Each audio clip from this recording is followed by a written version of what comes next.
So, how are we doing now, folks? Hope you're all keeping well and surviving. Um, we're now into, what is it, week six, is it? Five or six? I can't remember. I've lost track. Lockdown lunacy. In any case, I did say I was going to provide a few asynchronous lectures and by way of some videos. This is the first of a series of videos. And the main topic I'm going to be covering is our teams and what the structures of teams and also how to manage teams, the good, the bad, and the ugly of teams. So without too much delay, let's jump down to your section.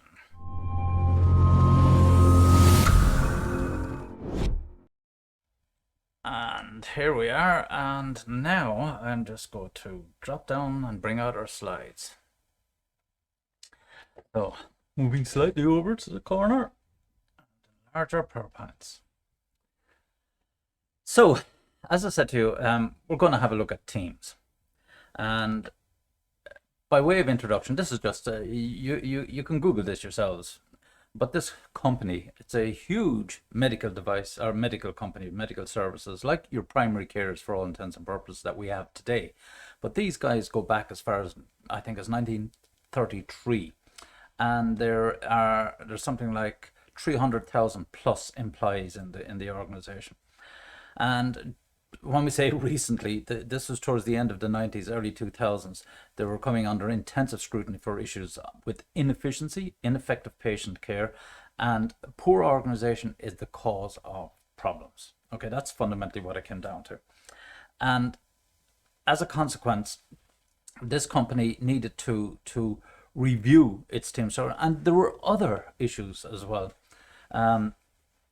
External pressures, more competitors coming on the scenes, and the organization was growing and growing at a phenomenal rate. There's over 700 of these primary care type centers that this company has, plus 30 odd hospitals, and it's a not-for-profit organization, which kind of complicates it a little bit.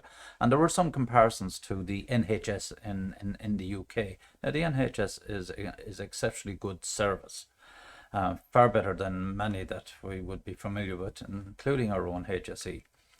So fundamentally, they started to look at the way things were structured in their organization, and one of the key issues here was, does it make sense for them to use teams, and if so, what kind of teams should it use, and where, and then how should people who work on teams be trained and paid? And the third and final point on this was, who leads the teams? Is it the doctors themselves? Are there team managers? Or are there employees? So this whole approach raised a whole raft of issues and considerations when we're looking at teams.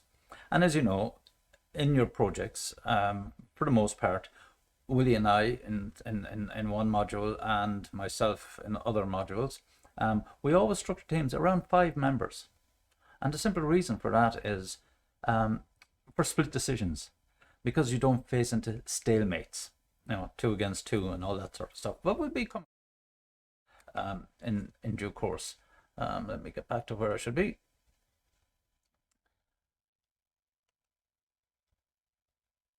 So moving quickly on.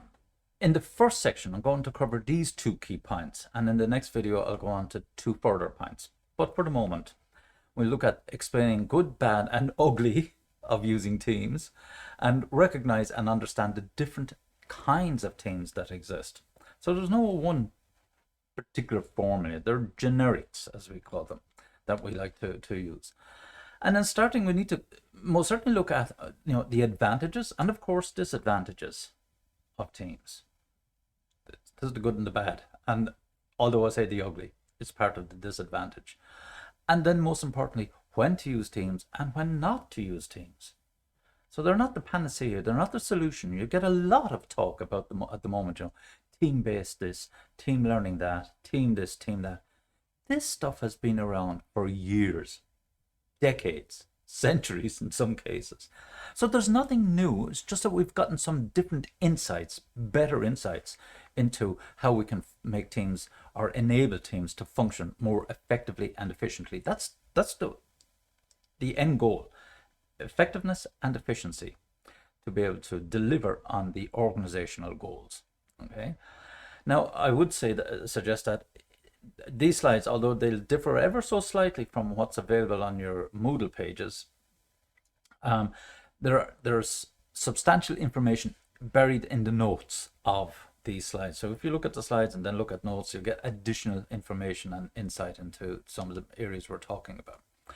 So let's look for a start at the advantages of teams. And the first, now I'd like to read this from the bottom up. Okay, so you have decision making as the first main advantage. Clearly, that's why I said having an uneven or an odd number in the teams, whether it's 5, 7, 9 or whatever, makes perfect sense. So you have multiple perspectives. So different people see things differently. And the more diverse the backgrounds of people, the different perspectives you'll have. And that's a key point because, if you're coming from finance or coming from marketing or coming from operations or coming from IT and so on, all these, and HR, all these primary functions, and you'll have different views of what's expected of you as a functional representative. And also you'll appreciate more what's coming from other functions. And that's why you have these multiple perspectives, because someone in operations might not see the financial issues, or somebody from finance might not see the complexities and intricacies of the product manufacture or the processes being used and so on. So they get more in-depth insight into these complexities and say, that's why it's costing us so much, and so on and so on. Consequently, when you have multiple perspectives, you have multiple solutions, many different types of solutions, and they will be often dictated by what are the constraints. Do we have to produce higher quality? Do we have to do it at a lower cost? Do we have to upskill people? Do we have to train people? And so on. So you have all these different constraints always being placed on decisions. And of course, commitment to decision. So we do have, when we have this multiple perspectives and we have these alternative solutions, we have a commitment. We need to make a decision here and move on. Second point here is also in terms of job satisfaction, employee job satisfaction. And that's very, very simple. No one is an island in many respects. And effectively working within a team, you can bounce ideas. You might be a little bit intimidated, you might be a little bit under pressure, or you might feel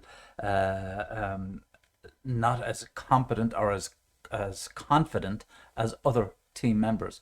But that comes in time. But nevertheless, you have that safety net that it's a group decision. It's a team decision as to how we move forward.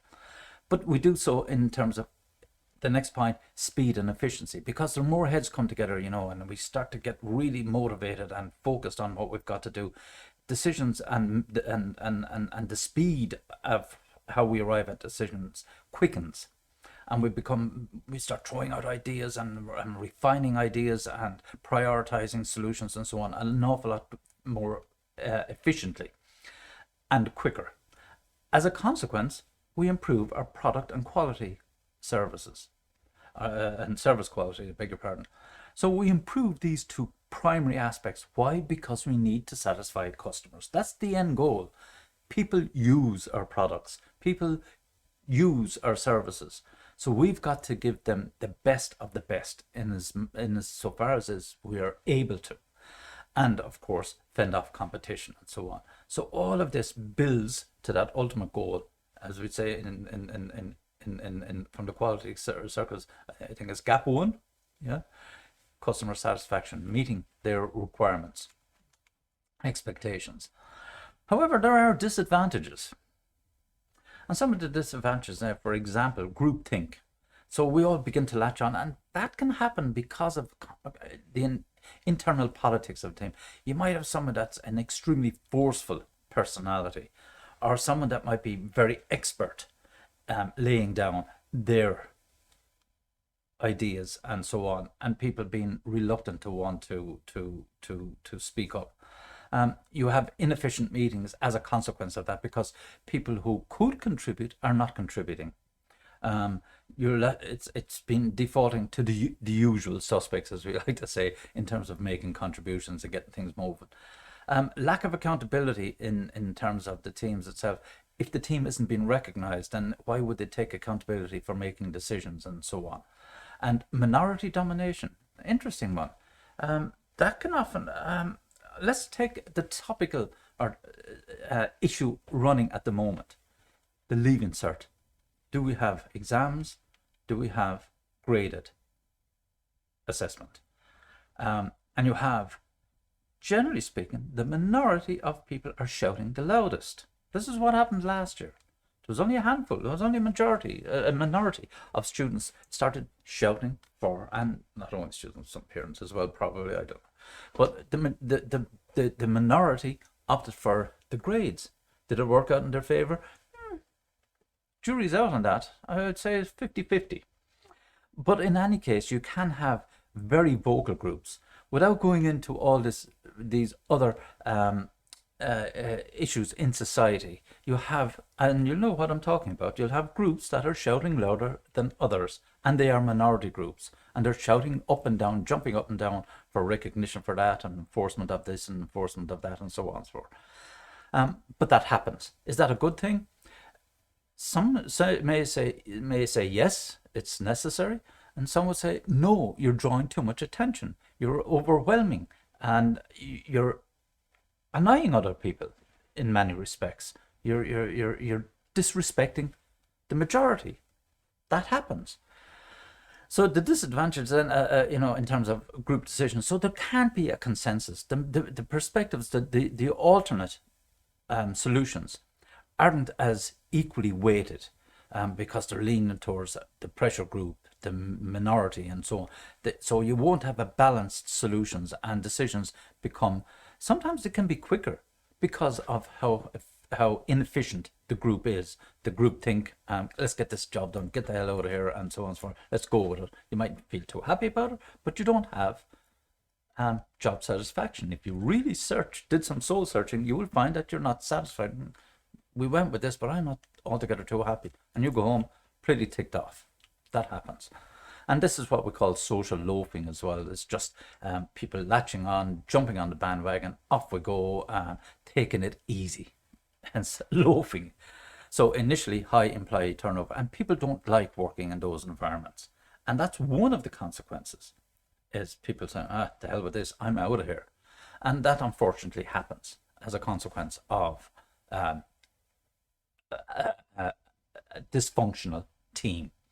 There are other issues. If you're caught in the worst situation where you can't afford to leave, then you're caught in this environment that's eventually going to become toxic, that you hate going into work, and that causes all sorts of anxieties and issues for employees and so on. But more importantly, well, equally as importantly for the organizations, things don't get done.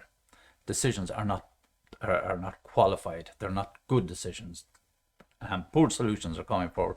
That wastes time, wastes money, and of course the knock-on effect is poor customer relations. Now you'll remember this lovely diagram, doing the right thing, where I spoke about leadership. Well, similarly, I've adapted this to work with teams. So you have slacking on teams is wrong. So everyone has to put in. If you take a team out on a rugby field, everyone has their part to play on the team. Everyone contributes. The ball doesn't always stay up in the opponent's half of the field. It comes down to you if you're in the back line at some stage or other, or they'll force it down to you.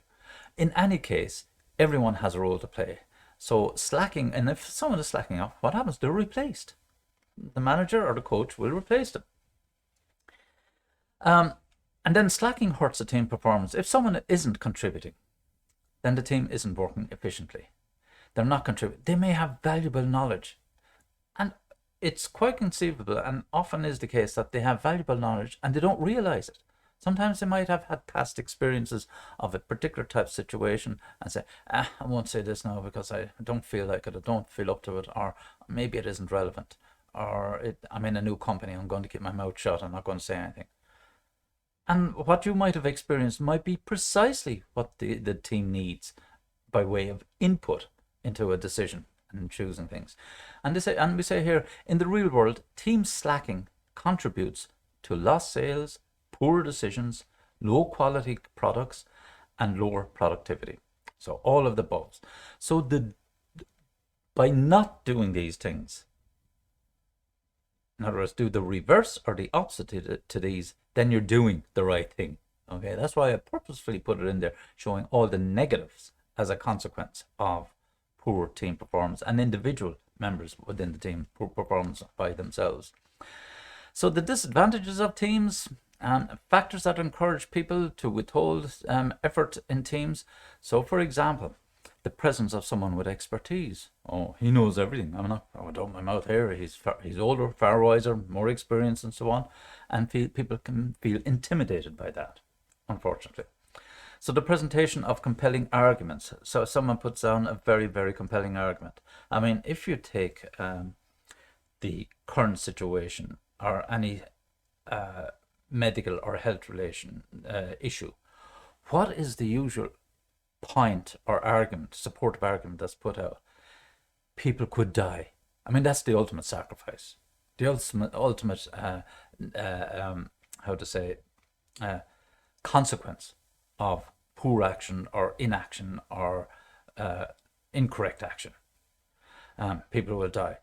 Now, that's extreme. It is, and unfortunately, it can be the case. But in the general operations of work and professional lives, we don't have, generally speaking, life-threatening situations if we're deciding on a product to sell to customers or a service we want to deliver for whatever reason as such. But we can put forward compelling arguments. And sometimes these compelling arguments can be so powerful that people don't think beyond them. Okay, someone says, if we don't do this, then we're going to close down. And I say, oh, okay. But there may be alternative solutions. We could look at other efficiencies and so on that would not necessitate business closure. So lacking confidence in one's ability to contribute, this is a point I made earlier on. I don't need to hammer on about this, but again, you might, because you're new, inexperienced and so on, that can cause your personality. That's why we do these personality tests with you, to help you understand who you are, to help you build your confidence. That's why in various modules you do presentations and so on, to enable you to build your confidence working in teams and presenting to, in some cases, strangers. So an unimportant or meaningless decision. When are we going to have the next meeting about the meeting after the next meeting? You do have that kind of craziness going on. Should we focus on saving 50 cent here, where in actual fact we need to spend maybe 500 euros here to improve efficiency? So we look at saving the 50 cent in this particular area. These things go on. So you have meaningless decisions and focus, and that's because, well, we'll come on to the reasons why. So a dysfunctional decision-making climate, all of the above contribute to that dysfunction. So politics within the team, expertise that can overwhelm, and all these arguments, and lack of confidence and so on. And therefore, you don't have a good environment. People are not motivated. There is no job satisfaction, or very little, in such an environment. So, when to use teams? When there's a clear and engaging reason for the purpose, or a purpose.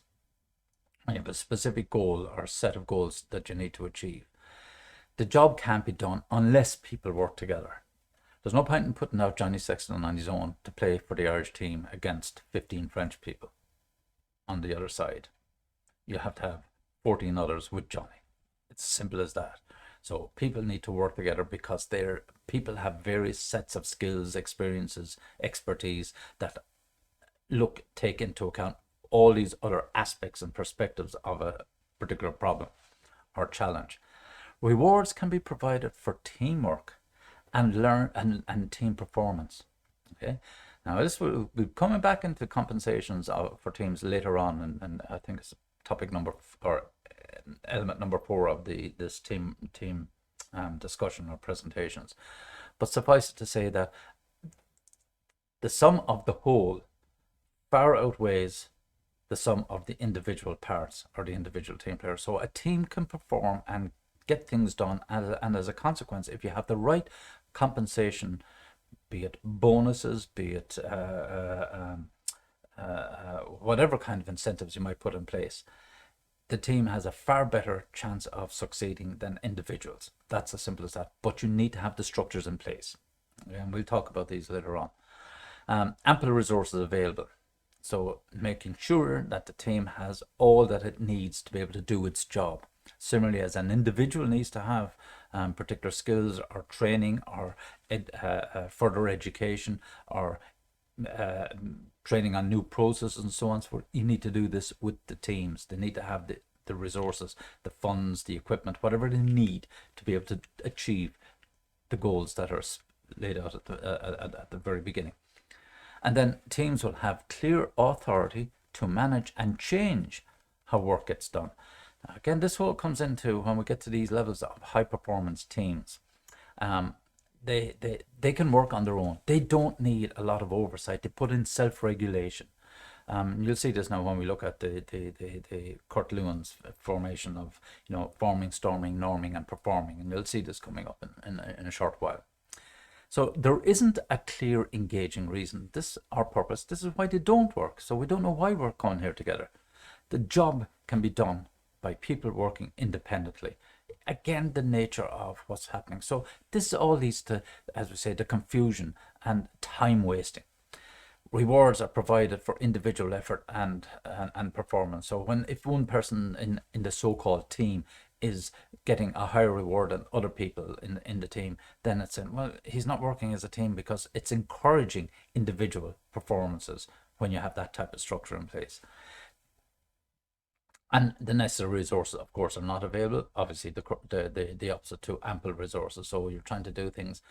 That's not all to say that it's all negative when you don't have the resources. Oftentimes, remember, if you think back to your managerial grid, your Blake Moulton's managerial grid, you have these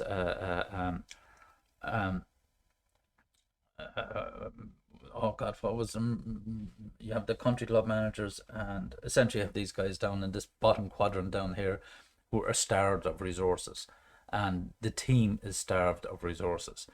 And oftentimes these are the teams that succeed as well, because they come up with really ingenious solutions.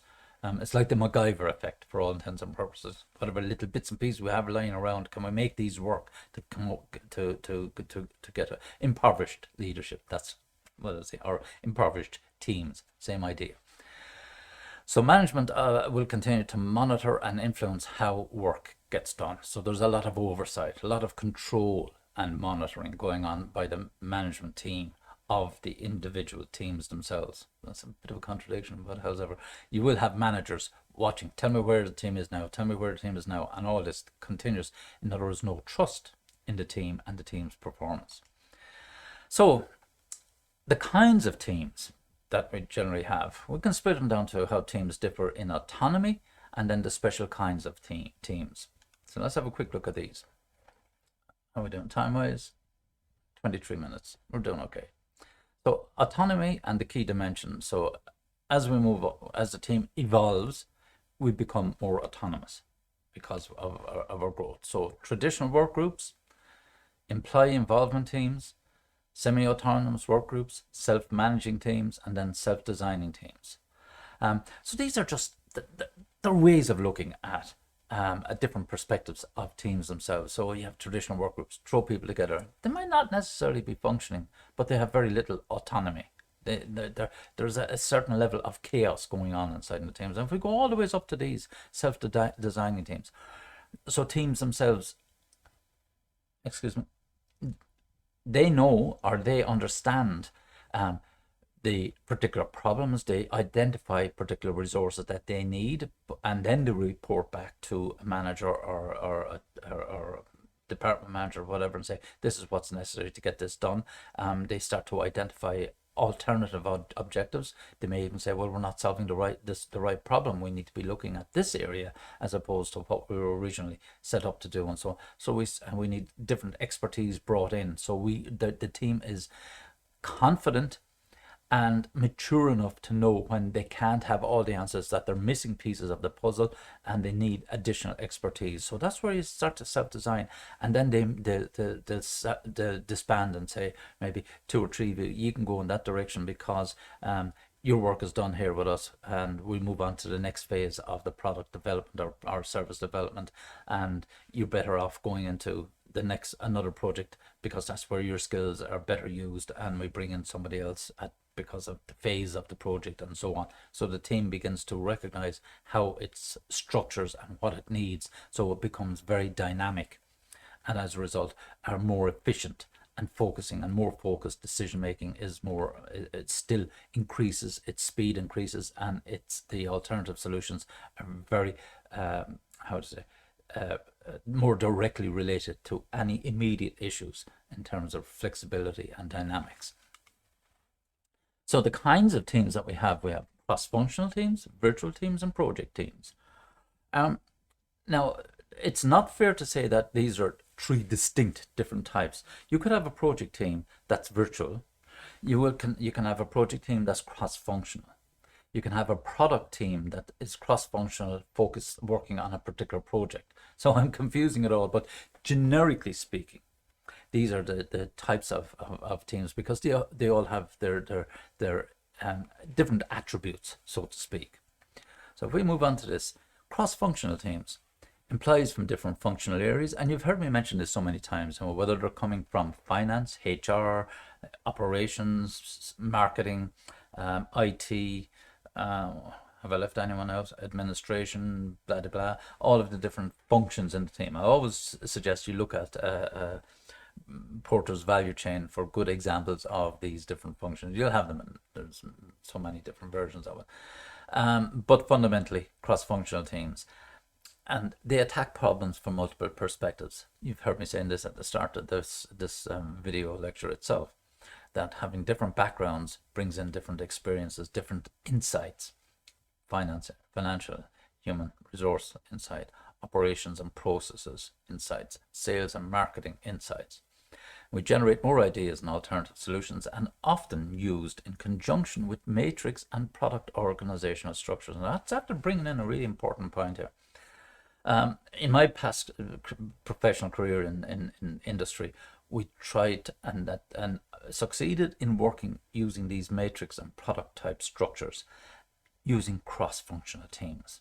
And it was one of the first things I did when I joined Meteor, was to set up a project methodology that brought people in from the different parts of the organization, such that we would build a mutual respect for the different functions we were working, whether it was customer care, sales and marketing, the network sales through our network outlets, our products and services, our IT department, which was quite sizable at the time, and our tech ops guys and so on. So we brought the technical and the administrative, should we say, the primary and secondary functions together. And that was a starting point, all cross-functional teams, because everyone had a part to play at different stages in the approach to solving problems. So for example, HR might sit in with us at the very start of the meetings, and we say these are projects, and when we had the project plans pretty much identified, then HR say, right, we know now that we need to start working X number of weeks before this particular date, because we need to get training in place, manuals or whatever. And marketing say, we need to come in at this point. You don't need us now while you're developing the product. We'll come in at this point when we know what the product looks like and the first prototype is available, so we can start writing, developing our sales campaign and sales strategy and communications campaigns. So all of these were being built asynchronously based on the project. That's why, for example, these self-designing teams, we knew when each of the functions became important over the project process. And some of the virtual side of things might be some of the engineers who work remotely were linking into our meetings and getting information and such. So they were still part of the team, but it was virtual. They weren't physically present as such. Coming back to these matrix structures, these are and product organizations. A lot of organizations have gone that direction, particularly in the last, I'd say, when was the first we started to introduce them? Actually, it was in the 90s in Ericsson. We started to introduce this concept of matrix structures in organizations. So we had competencies, so departments of different sets of skills of employees, and then we had the projects, and we drew from each of these different competency pools. Eventually that has fizzled out because, and I'll come back to it another time, the whole concept of agile. So we didn't need to have these silos, so to speak, of competency centers. The engineers themselves came in and they worked on various projects. It evolved, but nevertheless, they're still very powerful and still very much in use in organizations, because the most important advantage is when you have a matrix type structure focusing on a particular product or group of products or services, then you're more focused on the customer. You're more in tune with the customer and giving them more precisely what they need, rather than trying to do a one size fits all. Doesn't work. Old functional organizations. So virtual teams select self-starters and strong communicators. Keep the team focused on clear, specific goals, provide feedback, keep team upbeat and action-oriented, periodically brings team members together, and then improve communications as team members for feedback on how well the team is working, and empower virtual teams. These are the tips for managing them. In a nutshell, all that means is what we've been doing for the last year. We've been doing all this virtual stuff, online with you guys. Under normal circumstances, I'd say all these names, the crypts, as I call it, because oftentimes people are not putting on their cameras. But in a lot of instances, I see people and they're in this virtual world. That's precisely what we're talking about here. People, working in groups. Now, see this thing, periodically bring team members together. That will happen. Now, hopefully it'll happen this semester, but eventually we might get into a college and meet face to face. We might be under a lecture, most likely not, just to try and get that, I won't say physical contact, but to get that, be in the same physical location, so that we can get a better insight. So you can see, oh, this is it. He's not that tall. He's not that small, or this, that, and the other thing. And yeah, he looks the same as he does on screen. Or no, he doesn't look the same on the screen. All these different things. Oh, he doesn't have these backdrops. He doesn't have all the gadgetry now. So he's just, this is him and oh yeah, and he does actually behave like this even in person. Whatever the case may be, the whole point about blended is good, and we will probably. I mean, many of us believe that this should have been happening years and years ago, and we do believe that this is the way education is going to be going anyway. There's not a reason why I should be in every day when most of this material can be delivered in this manner. But I would prefer if we had one day a week at least, where I could meet up with students and do certain types of work, and then move off and work through a virtual, be it synchronous or asynchronous. The whole dynamics are changing.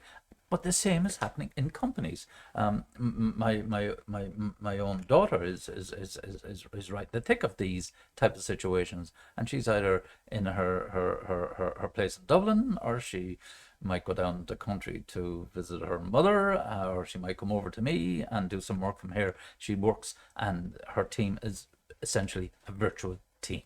Okay, and that's how it worked in different organizations. So there's a number of I'd say my children, all of them in their 30s are in this type of environment, working in different teams and mostly right now working in these type of virtual teams, online teams. But we do have our own sets of disciplines and expectations and performances. And in actual fact, we're finding we're working harder, in many cases working longer, because we want to prepare more effectively, to use our time more efficiently when we're online and so on. Project teams created to complete a specific one-time project within a limited time. So as I've always said, as I teach project management, what is a project? It has a start, a middle, and an end. And a group of people with different skill sets, complementary skill sets, come together to deliver on this project. The project has clearly defined requirements, expectations, objectives, to deliver something for a customer, a client, or another part of your own organization. We come together, we define what we have to do, get clear understanding, we go and do it, and once we have it done, test it and deliver to the customer, client, next department, whatever the case may be, then we end and we start all over again. Generally speaking, that's a project. So this happens, and that's why I say we can be in virtual teams, we can be in physical teams, but we will run through project teams. It would be fair to say that we could take the teams concept out of this and just say virtual teams and physical teams use project methodology to get things done. So projects become the process. So often used to develop new products, and that's why we do it. Build systems, build new factories and offices, introduce new processes, change processes in organization, introduce new quality standards, and so on, so on. We have specific purposes with project teams. But in any case, all of the examples cover everything that a virtual team or indeed a physical team will have to do. So can reduce, eliminate communications barriers and speed up the process, the design process. And the reason why this is emphasized separately from the other types of teams is that you could be in a virtual team working on a project. We can be physically together working on a project, but we have very, very clear communications. Why? Because we have a methodology. And in the project methodology, we will have processes. We'll have the feasibility. We'll check out things. We'll plan. We'll evaluate. We'll look at alternatives, and then we'll put a plan in place and look at how many people we need, when we need the different people, and how much it's going to cost us, and how long it's going to take us. And then, when we're all clear with that, we go and put it in place. We go and build the design. Things happen. It doesn't go according to plan. We change. We chop. We respond, and then we have a final product or a service, and then we release it to the client or the customers, and we promote flexibility. The important point about this promotion of flexibility is that we, as a project team, we're dynamic, and the key point on this is that things change, things happen in projects. Nothing goes according to plan. Nothing. It'll be close maybe, or it could be quite different. We don't know what happens. Equipment could break down. New equipment, new technology could be introduced. People come and go from organizations, leave teams, chop and change in the middle. Customers change their minds. They change, okay, I want to reduce this, I want to include that, and so on. All of these are issues that arise over the lifetime of the project. However short or long that may be the case. Things change. And it's how quickly and flexibly we respond to those changes. That's where we become into the higher ordinate or higher levels of well-functioning teams. And we get to know each other. We get to know, we can depend on someone. When you're in the forwards in a rugby team, you can't be expected to be in the back line at the same time. So you depend and you trust the guys behind you. You know that they will do their job and get the ball back up to you, for example. Or same in soccer, if you're up front and you're a striker, you're not expected to be back in the back three in the defender's position. So you know that these guys will do their job and get the ball up to the midfielders and get the ball back up to you to help you to try and score goals, the assists and all that sort of stuff. But you get my point. We have this level of flexibility, and that comes with knowing the other team players and trusting the other team players. Now, that covers the first part of this lecture, video lecture, and two elements. The next two elements I will bring on, introduce you to in the next video. Okay, folks, for the time being, I'm going to let you go, and we'll keep on the same theme of teams and how to evolve and develop teams more efficiently, and we'll look at the compensation mechanisms and so on later on or in the next video. Okay, folks, take it easy. We'll see you again shortly. Cheerio. Bye bye.